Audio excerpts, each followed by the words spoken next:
Start. So I have a lot of couples I counsel, and all the females usually say, unless they have major trauma from the historical trauma, but when it's not a female issue, the issue is really that men simply do not know how to communicate their feelings. They don't know how to communicate their feelings, and they don't know how to communicate love often, love and to show love and to show affection. Men think, a lot of men seem to think that so-called affection begins in the bed, and it begins with the penetration of the female genital organ. But that doesn't happen that way. It doesn't. Real lovemaking begins way before.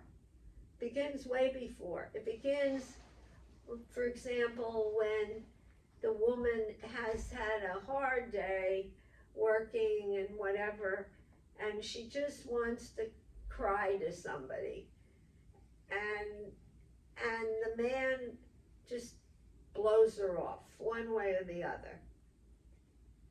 Or the man who, the woman starts saying, yeah, I had such a day at work, and the man thinks he has to fix it. He thinks he right away has to solve the problem. But what men don't understand is that all they have to do is keep their mouth shut and listen. Men don't understand that women just want the man to listen to them. And at the times to just be very sensitive to her, to touch her when they're passing by in the kitchen or they're riding in the car together, to just be thoughtful, to send her I love you little text messages, and to think about her.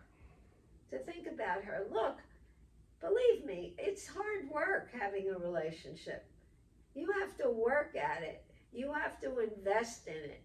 It doesn't come easily, and it doesn't come naturally. You have to work at it. I mean, it's fun. I mean, people would like to just be left alone. Yeah, to do whatever they felt like doing, but that's not rewarding in life. That doesn't bring any joy or love into your life.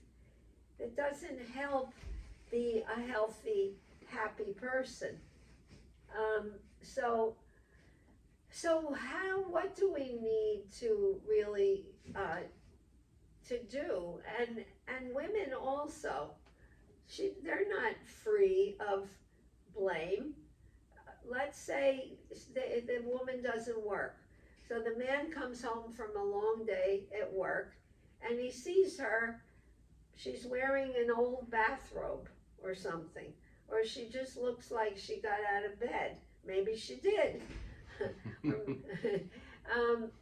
And let's say that he comes home hungry and she hasn't even made any food for him.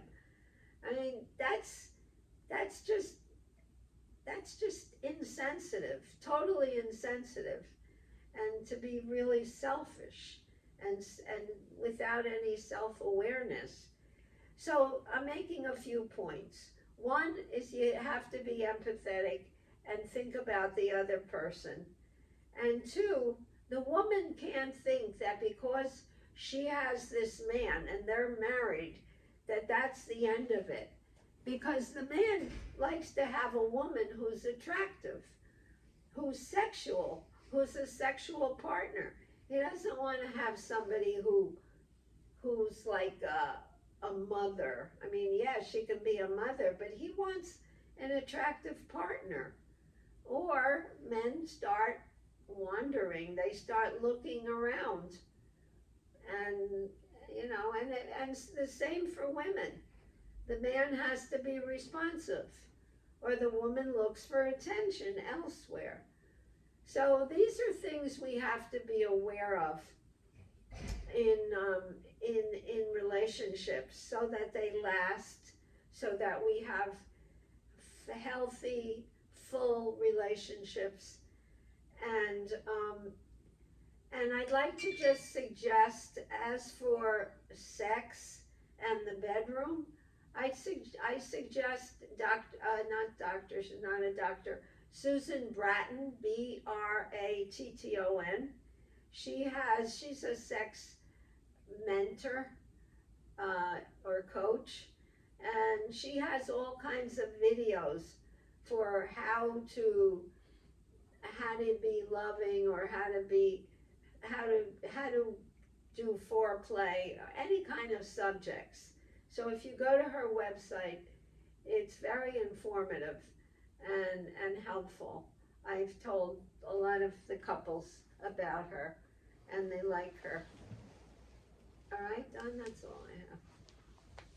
I'm talked out.